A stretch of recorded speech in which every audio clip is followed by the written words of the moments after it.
Sir. And we are live, bringing you our NXT Takeover London review.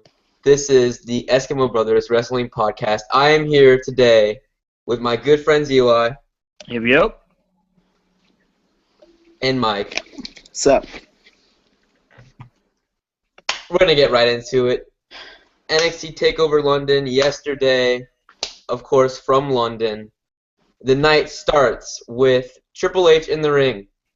Triple H says he may have gotten his butt kicked Sunday night at TLC, of course, but he would have been dead to miss this show today. We are NXT. Before I get into the matches, I'd like to say we are getting our sources from WrestleZone.com. I will be putting the link into the description later. We did not have time to write our own notes for this show, but I promise you in the future we will be writing our own things. Anyways, let's get into the matches. First, in the night, we had Asuka versus Emma. Asuka immediately tries to kick Emma's head off, but Emma retreats to the ropes. Asuka whips Emma into the ropes, but misses the hip attack. Emma locks in an armbar, but Asuka reverses it. Emma attempts to roll out of it, but Asuka just rolls with her. Emma hits the ropes, but runs right into a Fujiwara armbar. Emma barely makes it to the ropes. Asuka kicks Emma in the back a few times, and Emma retreats to the outside. Asuka goes onto the apron and hits a running hip attack. Dana Brooke distracts Asuka long enough for Emma to take advantage. Emma locks in a stem puller, which she turns into a near fall via a cradle pin attempt.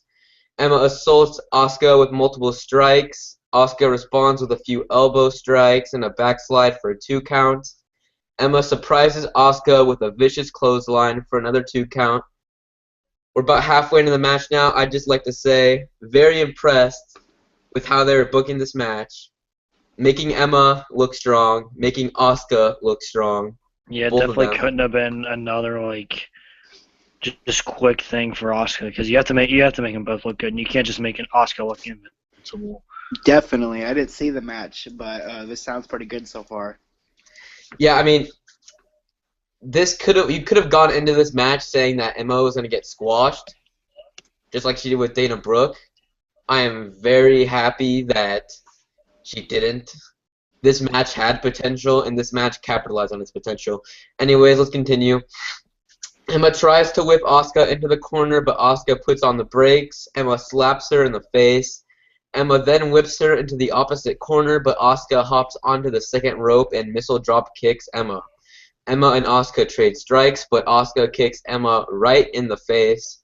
Asuka finally hits a hip attack. Emma sits up and eats a bunch of kicks to the chest. Asuka destroys Emma with multiple swinging back fists and another hip attack. Asuka charges Emma in the corner, but Emma reverses it into a tarantula into the corner. Emma butterfly suplexes Asuka into the turnbuckle and follows that with the Emma Mite sandwich. Again, making Emma look strong, making Asuka look strong.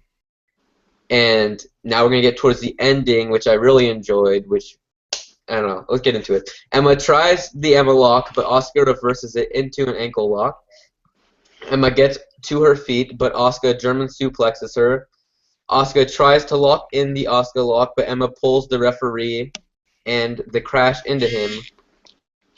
Dana Brooke tosses something into the ring, but Asuka intercepts it. The referee gets up and sees Asuka with it. He is about to DQ her here, but Emma rolls her up from behind. Asuka kicks out and puts Emma in the Asuka lock. Brooke gets on the apron so the referee doesn't see Emma tap. Asuka releases the hold. Emma tries to attack from behind, but Asuka kicks her in the head for the victory. Winner, Asuka. Eli, what did you think about this ending? I really enjoyed the ending.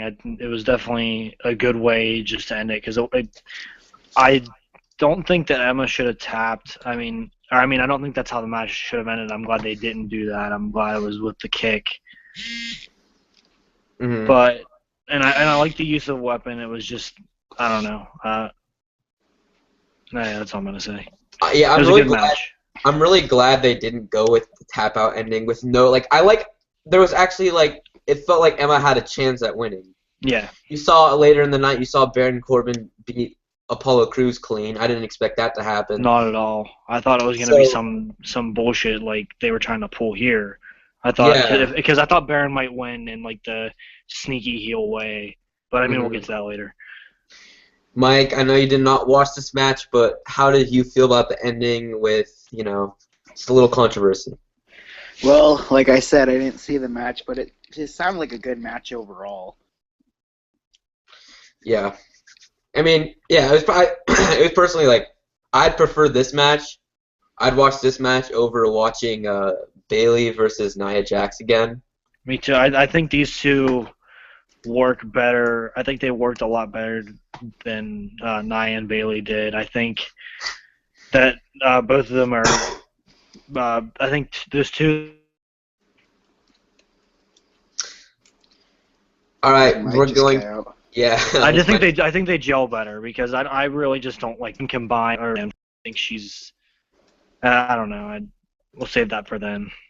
All right. We're going to get into the next match now. My favorite match of the night, probably. NXT Tag Title match. Wilder and Dawson versus Enzo Amore and Big Cass. At the start of the match, Enzo and Dawson lock up and tussle into the ropes. Neither can get an advantage. Dawson sends Enzo down to the mat before tagging in Wilder. Wilder rolls to the outside and Enzo gives chase. Enzo sends Wilder into the ring post. Enzo rolls him back into the ring and locks in an armbar before tagging in Big Cass. Big Cass traps Wilder into the corner and hits a few kicks and elbows. Big Cass gets distracted by Dawson and Wilder, traps Big Cass in the corner. Dawson and Wilder take turns beating down Big Cass. Big Cass picks up Wilder and tosses him at Dawson. I'd just like to note in the middle of this, this is what I love about NXT. There's a lot of indie guys in the NXT division, but when you get down to it, there's just good wrestling too. These guys, none of them are indie darlings. Wilder and Dawson, they've been very impressive as champions so far, in my opinion, wrestling-wise. I like their style. Yeah, they're not my favorite tag team, but I think they fill that heel role of the tag team. They do. Like champs, a lot better than Blake and Murphy did, because I think Blake and Murphy their entire gimmick was Alexa, and that's my opinion. But I think they're doing a much better job at it. So thus far, anyway. I mean, you're right. You're right. I mean, what was Bam's gimmick? Alexa. I mean, pretty much. Like, I guess you could say that. All right. Next, Dawson and Wilder roll to the outside to collect themselves. Big Cass picks up Enzo and tosses him over the top rope onto Dashing Wilder. Dawson tags in Wilder when Enzo isn't looking, and Wilder takes out Enzo. Dawson and Wilder then take turns working over Enzo's right arm. Enzo almost tags in Big Cass, but Dawson cuts him off with a leg drop to the back of his head. Slingshot suplex by Dawson to Enzo for a 2 count. Enzo hits a desperation high knee. Wilder knocks Big Cass off the apron. They hit an assist gourd buster on Enzo, but the ref never saw the tag. Enzo sneaks in a DDT and tags in Big Cass. Cass hits a big boss man slam and a big boot for a 2 count. Dawson chop blocks Big Cass in his bad knee. Wilder locks in a modified Indian death lock. Enzo tries to break up the hold, but Dawson hits a lariat on Enzo that turns him inside out. Probably, I loved it. That was a great lariat. Yeah, that was a great. It was sick.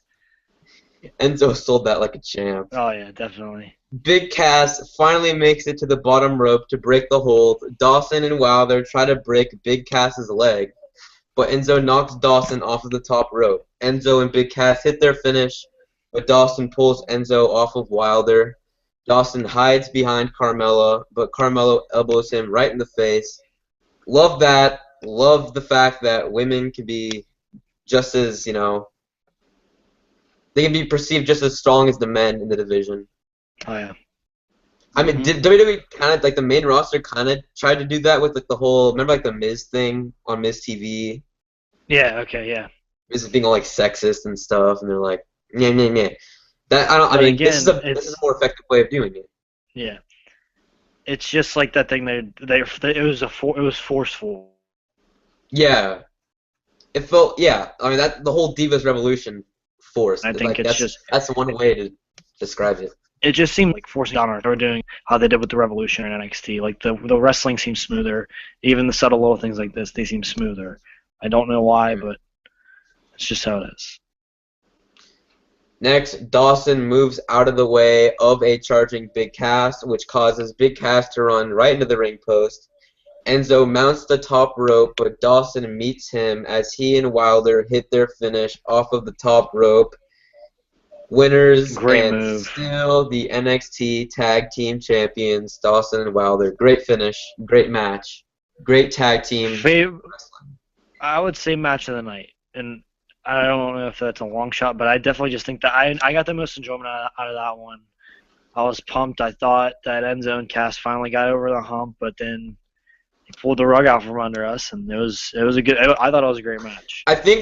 I think Samoa Joe and Finn Balor delivered. I think that some of these bigger matches Yeah, delivered, definitely. but I feel like I wasn't expecting much from this match. Now, what I'm looking forward to personally, I could save this for another time, but I might as well say it now.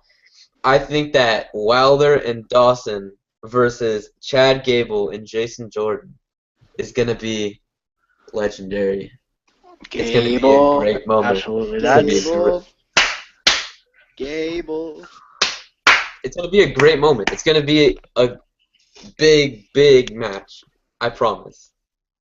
Would you say that match happens at the next Takeover or before, like on television?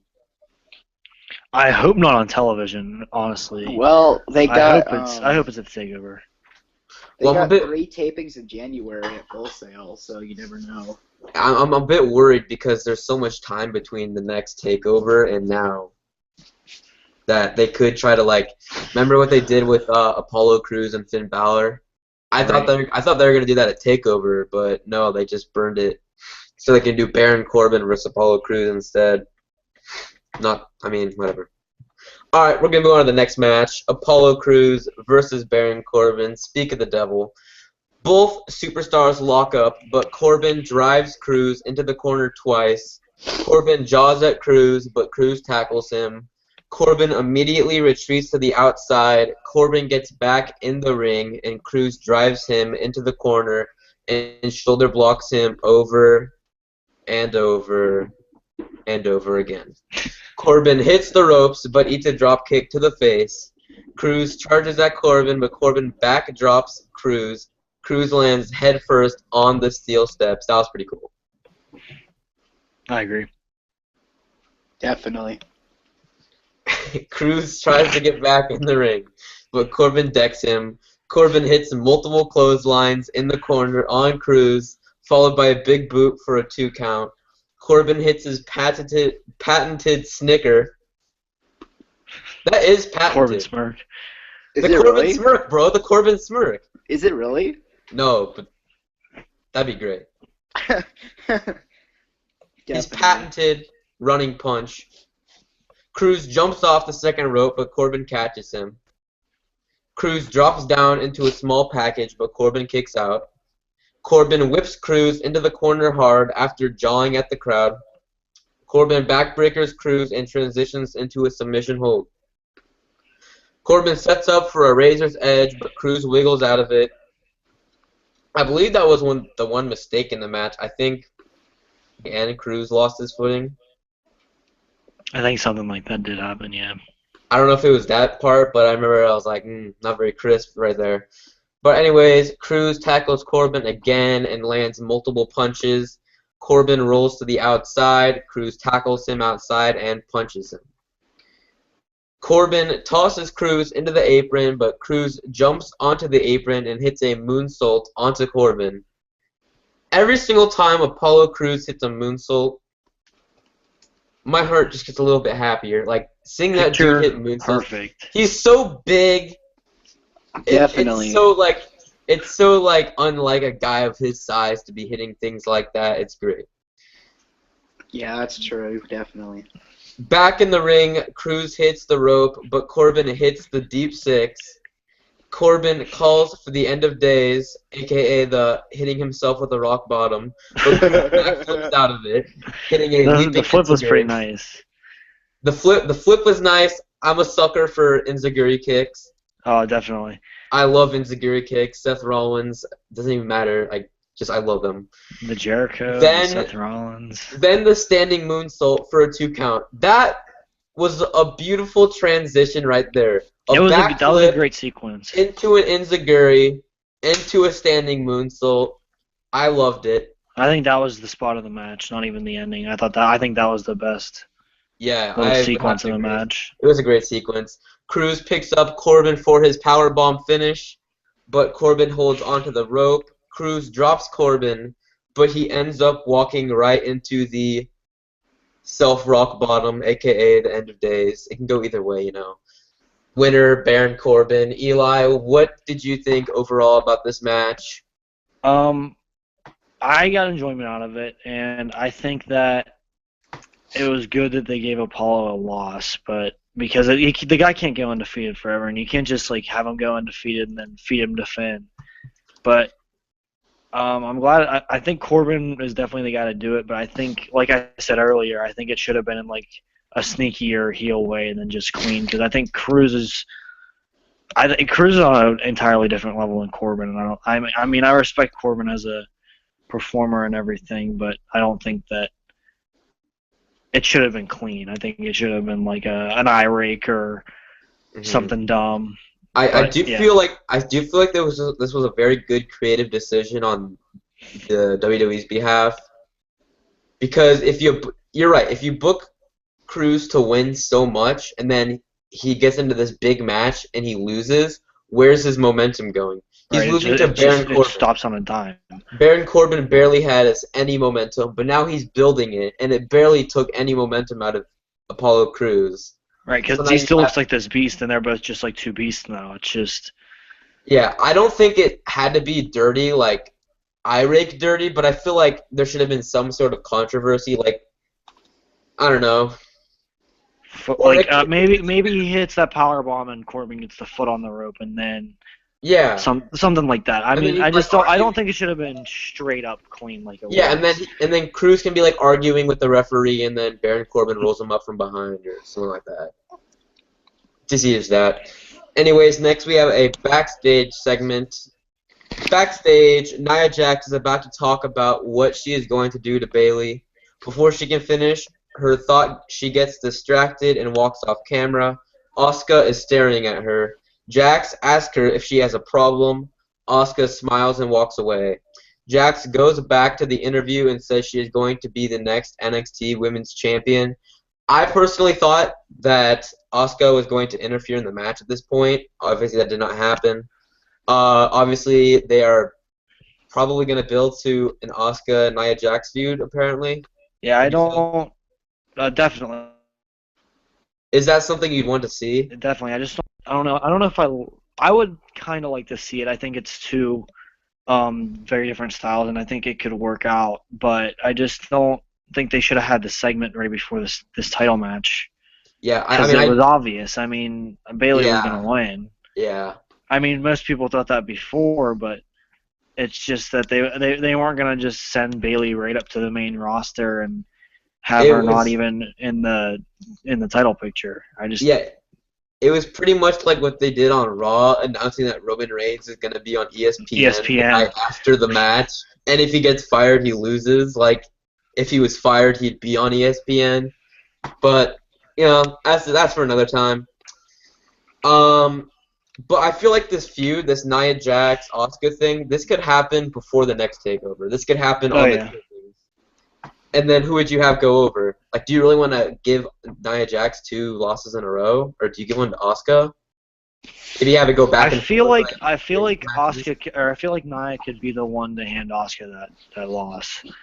Because if they want to build her like they're building her, even though I really don't like Nia, I feel like if they're gonna build her like they're building her, she could be the one.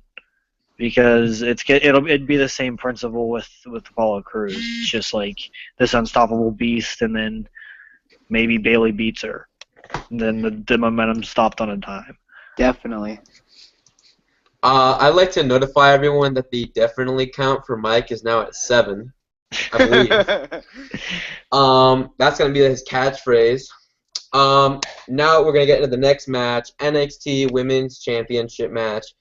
Bayley versus Nia Jax. I don't know what I was expecting going into this match, to be honest. I wasn't expecting much. Like, what are these? What, Mike? I was thinking Nia was going to win this one, and then they do a rematch, and Nia would retain, and then Bayley would go up to the main roster.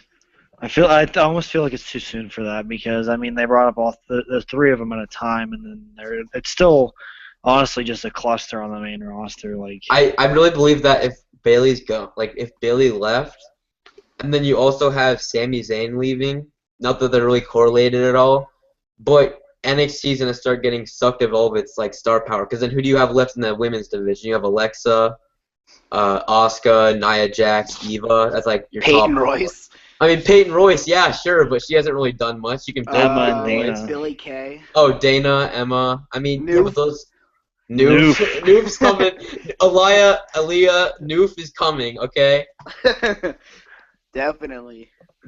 There's 8. Alright. Jax charges Bayley, and Bayley dodges. Bayley dives onto Jax for a roll-up, but Jax picks up Bayley by the head. Jax tosses Bayley across the ring. I expected this. I expected all of this. I expected the early domination. Bayley hits a few elbows, but Jax picks up Bayley, and a tilt-a-whirl body slam happens. Jax locks in a oh, I cannot speak right now. Jax locks in a Cobra Clutch. Jax picks Bayley up and swings her around in the hold. Bayley fights out, hits the ropes. Is that right? That might have been an error in the typing, I'm not sure. Jax tries to tilt-a-whirl her again, but Bayley reverses it into a dragon sleeper. Bayley hits a few more flying elbows. Bayley goes up top and hits multiple elbows from the top. Now, there's one thing I didn't like in this match, and that was the repetition. We'll get into that in a little bit, but starting right now with the multiple elbow drops. Bayley goes to the well one too many times, and Jax swats her like a fly in midair. Jax tries to pick Bayley up, but Bayley locks in a triangle choke. I assumed there was going to be a lot of submissions. Obviously, Bayley's not going to hit a belly to belly, belly to belly. Whatever on it's called. One of those variations. I do like that. I do like her use of submissions a lot. I do like it. I think it expanded her. I think it's expanded her moveset a lot, and I think it's going to help her a lot moving forward. That's me, though. I have a point. I'm going to say after the match. I'm going to keep it after the match. Jax picks Bayley up and lays her on the top turnbuckle. Bayley pushes her off the top rope. Bayley hits a somersault senton for a 2 count. Gotta love it. Gotta love it. When Jax kicks out, she sends Bayley clear out of the ring. Don't love that. Jax hits 3 pop-up Samoan drops and her leg drop finish. There's the repetition again. I don't like it. Why would you hit 3 in a row? It's like it gives the match no fluency, you know? Yeah. Jax puts her foot on Bayley's chest for the pin, but Bayley kicks out. Jax crushes Bayley in the corner, then tosses her across the ring by her hair. Lots of tossing, lots of crushing, lots of repetition. That's what her moveset is, and that's why I don't like her. They did this match way too soon, in my opinion. Yeah. Oh yeah, definitely. I think I honestly believe that Alexa should have been the one that got the title shot at this takeover. I feel like, yeah. Because I don't think Nia is ready. I feel like they should have built her up a little bit. I don't think that Eva is ready either. I think Alexa is the most ready on the roster. If not her, then Emma. But she's in the mix of that Asuka feud, which I have no problem with that. But you know what anyway. I'd love to see at the next takeover? Are they gonna do Bayley versus Asuka? Well, I don't know. That would be a great match. They could put Asuka over Nia Jax to build her, you know? Yeah. But then again, it's like the Apollo Crews. Is the momentum going to stop on a dime if Bayley beats her? Or Maybe. does Asuka win? I mean, it's going to be around WrestleMania time, the next takeover. could you have Bailey debut after WrestleMania? You could. Like I on the can see Raw. it. Yeah, Yeah. well, I was thinking maybe Baron Corbin goes up the Raw after I could. WrestleMania. That's a name because I think he's been, if anybody, so far. I think they should build Yeah. him. I think in these coming months they should build him up strong. But It's just gonna send be him to the him main and roster. Finn at the next, or for the next NXT title match. I would imagine it's him and Finn. Yeah, or they could burn that on TV like they did with Apollo Crews. I Right. don't know. Right. Yeah, I saw on WWE's YouTube that I didn't watch the video, but like the title said Baron Corbin declares himself #1 contender or something like that. Oh yeah, I saw something like that. I was like, I mean, I honestly wouldn't mind that match because I want to see what Baron Corbin can really do in a main event situation. I think now's the right time, if ever, because if they would have done it sooner, it would have been just bad in my opinion. But Corbin's evolved himself a little bit, and I think that I think he could handle himself fine, especially with a worker like Finn in the ring with him. Definitely. Yeah. And he's Was that been working. 9? He's been working. That is 9. That is 9 definitely's tonight. I've seen that Baron Corbin and Finn Balor have been working a lot on house shows. I've also seen that Dash and Dawson have been working with Chad Gable and Jason Jordan. So I don't know if they're like practicing for upcoming feuds. It seems like it. I mean, who else is Dash and Dawson gonna? It has to be Jason Jordan and Chad Gable. We'll get Gable. That's our little Gable interruption right there. Another after or post WrestleMania people I would think that could come up is Enzo and Cass. Oh yes, Definitely. I think definitely. Definitely they've ran their course, and especially if they're not gonna win the title, which they didn't, then I think their time's come to come up. And I think an Enzo and Cass versus New Day feud would be pretty entertaining. That'd be gold. Not as gold as Gable and JJ. I mean, it doesn't But get more gold than Gable and JJ, bro. It doesn't get more gold than that. That'd be. There's only one word to describe that feud, and it's sick. That's sick. You know what I just realized? We still haven't even finished this damn match. Jax leg drops Bailey's arm. Jax follows that up with 3. Count them up. 3 running leg drops to the back of Bailey's head. It was so bad. I was sitting there. I was like, cover. I was like, is this Brock Lesnar versus John Cena? Is this Kevin Owens versus Sami Zayn? Leg drop city. But no. Bailey somehow manages to kick out again. Bailey wins, LOL. Jax crushes Bailey into the corner yet again. Because she's already done it so many times. It's all she has. She has like what, 5 moves? 5 moves of doom. So let's count it up. There has been 3 like repeating things in this match. Repeating elbow drops, repeating both Samoan drops, and then leg drop. All drops. Elbow drops, Samoan drops, and leg drops. Bro. Triple H is like, hit those drops, girls. She's not ready. Lots of them.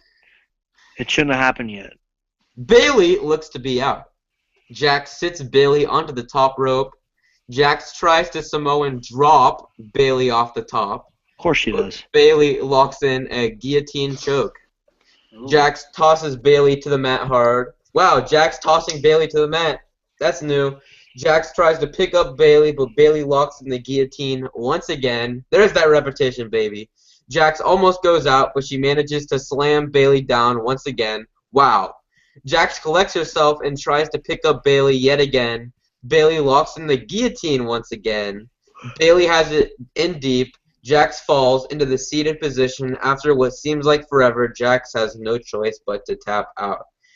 I felt like I was having deja vu watching the end of this match. It was bad. The ending was bad. Slam to the mat, guillotine, slam to the mat, guillotine, guillotine. It didn't even happen. it just didn't. It's something that didn't need to happen at all. It could have just been the one guillotine or the one leg drop and then the kick out. It could have been. And you could have added more interesting things in place of those. Right. You don't need to make Nia Jax the next Brock Lesnar, especially when she's losing. This match would have made more sense if Nia Jax won, but she didn't. I just wasn't a fan. I don't think that Nia's ready for the main event scene yet. I don't even know if she was ready to debut, in all honesty, when she only has, 5 moves she does? I don't know. Gotta love her. She's Samoan, bro. Is that family influence? Now we're going to get in. Oh, there's 10. There's 10. We're in double digits now, folks. We're in double digits. No, it's We're at 11. We've been in double that's 11? digits. Yeah. It's 11 now. Make a wish. We're at 11. I wish that Mike will stop saying definitely. All right, NXT. I wish Gable and JJ would win the titles. If Gable and JJ win the titles, that's gonna be such a sweet moment. Definitely. I might cry. Oh, there's 12. We're at a baker's dozen. A baker's dozen of we're definitely. at a dozen. We're at a dozen. Now we're going to get into the NXT Championship match. It was definitely Finn Balor versus Samoa Joe, definitely. Yours don't count. You know what? You know what? That's all right. Not mad, not mad. No salt. No salt. No salt. Finn Balor comes out in a Jack the Ripper outfit. I'm going to stop it right here. Opinions, guys. What do you think about the Jack the Ripper outfit? I was a fan. That looked dope. That was pretty cool, yeah. What do you think of the paint? Dope. Definitely dope. Oh, that's 13. There's the baker's dozen. Oh, is 13 a baker's dozen? What do I know? 13 is a baker. 12 is a dozen. 13 is a baker's dozen. Oh, well, I'm dumb. I'm sorry. If I'm correct. But yeah, I did like the I hope you're wrong. I hope you're wrong. Probably am. What were you saying? I was a big fan of the paint. I was a big fan of the get up that Finn put himself in. It's not just the same paint every night. It's not just the jacket, and I hate the stupid jacket because that's his gimmick when he's not wearing the paint. I wasn't too interested in the paint until I saw his back, and I was like, oh, okay, I can dig it. Anyways, let's get into the action. Joe and Balor lock up and go through a long feeling out process until Balor kicks Joe in the face. Joe retreats to the outside. Balor destroys Joe with a running penalty kick. I love penalty kicks. Is that what they call them in wrestling, though? I don't know. No, I don't think so. What's the one? I like the Pele kick. Is that? A Pele, that's dope. I love the Pele kick. I am a sucker for Pele kicks and enziguri kicks. Alright, Balor sends Joe careening into the steps after a running drop kick. Balor misses the double foot stomp on the steel steps. That would have been dope. Joe suplexes Balor onto the floor. Joe rolls Balor back into the ring. Joe elbows Balor in the head before driving Balor into the corner. Joe hits a punch combo, but Balor fights out with a few chops. Joe almost KOs Balor with a right hand. And then Joe crushes Balor with his back elbow, falling enziguri combo. I'm a sucker for a good Samoa Joe enziguri too. Joe did a lot of athletic things in this match, more than I thought he would. And oh man, I got enjoyment out of the entire thing, even though it wasn't my match of the night. But the first thing that came to mind when I thought about the greatness of Samoa Joe was that power slam I believe he hit in the match with Tommaso Ciampa. Samoa Joe. That was such a clean power slam. Balor and Joe trade punches, but Joe nearly takes Balor's head off with a clothesline. Chop combo and jumping knee by Joe for a 2 count. Balor gets face washed in the corner. Balor's eyes are glazed over. The referee asks Balor if he can continue. Joe inverted atomic drops Balor, then boots Balor in the head. Joe misses a running senton. Balor goes to the apron I think it's a typo, and kicks Joe in the head. Balor tries to springboard, but Joe chops him in the air. I love that spot. Oh yeah. When somebody tries to, I think that happened with Apollo Crews and Baron Corbin too. Like he was gonna springboard and Baron just punched him right in the jaw or something like that. Joe hits the ropes and dives to the outside, obliterating Balor in the process. Joe power bombs Balor. Balor kicks out, and Joe transitions into a Boston Crab. Joe then transitions into a crossface. I like this little sequence, the submission sequence. I do like the submission sequence. Cesaro is the one that I'd say he kind of really like started. Then I keep on seeing like a lot of people doing it now. He did what? He did like the sharpshooter into like sharpshooter into a crossface. Crippler, yeah. Man, that's gold. That's gold wrestling right there. Anyways, Joe then turns that into a Rings of Saturn. Joe attempts a short arm clothesline, but Balor reverses it into a DDT. Balor chops Joe into the corner a few times. Joe dodges Balor's last attempt. Joe sits up on the top rope, but Balor kicks him in the head. Love it. Joe falls to the outside. Balor somersaults over the top into Joe. Somersault Plonka. Gotta love it. I do not know if Finn Balor needs that move though. As much as I like to see people use that move, I don't like to see so many people use it. Like I'd say Sami Zayn was like the first, not like of all time, of course, but like in like this recent little like sprouting out, and I see a bunch of people hitting it. Seth Rollins, Luchas, Finn Balor, Lucha Drag. Well, I mean they're like that's part of Lucha, it. yeah, like. But I don't think Finn Balor needs it. I mean, it's nice for Seth Rollins because, you know, I love Seth Rollins. I don't like his Balor as much as I do Sami Zayn or Seth Rollins. So I'm not trying to say that Seth Rollins is better, so he deserves to use the move more. But I don't know. I just feel like the more people use a move, the less it becomes special. Yeah.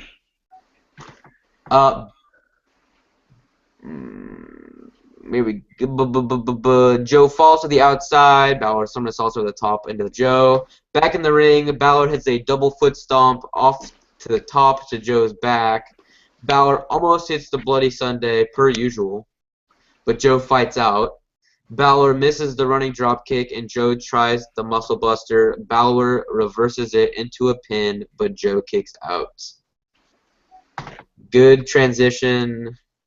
I wish he hit the Bloody Sunday. That'd be cool. That would have been sick. It won't happen, though. No. Definitely. Well, there's 14.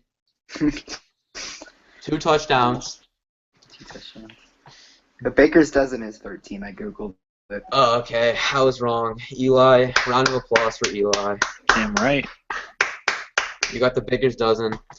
All right, Balor Pele kicks Joe in the head. Love Pele kicks.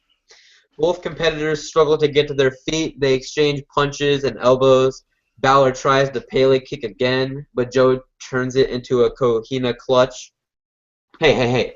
Next time, let him hit that second kick, and then turn it into a Cohina clutch, bro. I want to see more of those kicks.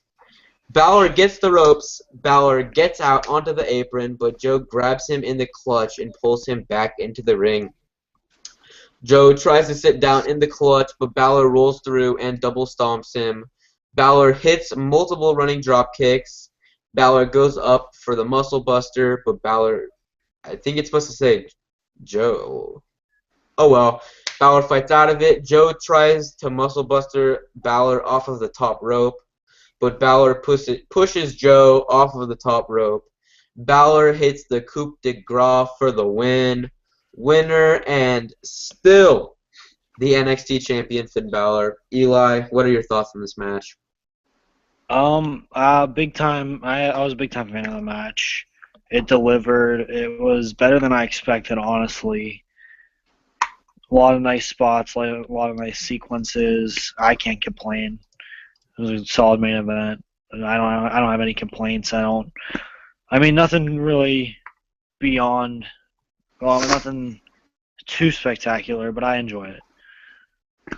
Mike, what did you think of this match?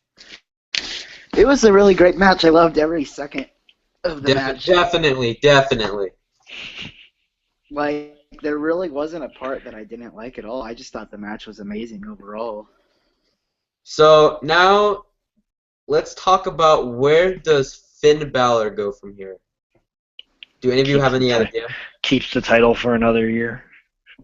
How much longer does he hold the title? When do you think WWE needs Finn Balor? I don't think they need him for a They while. don't. No, I don't think they will either. I think that honestly, not this Rumble, maybe next Rumble.